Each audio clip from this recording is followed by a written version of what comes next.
या अल्लाह, रात के इस पहर लाइट क्यों चली गई है? ऑन।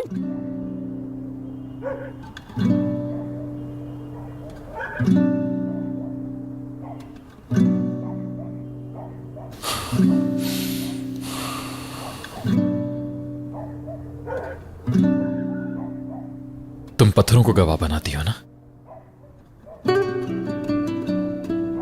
इस हवेली के सारे पत्थर मेरे गवाह हैं। तुम्हारे लिए कुछ लाया हूं मैं।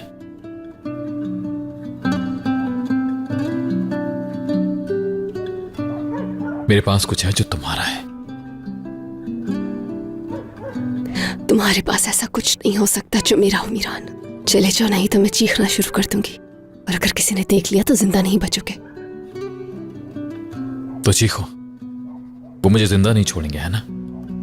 कोई फर्क नहीं पड़ता।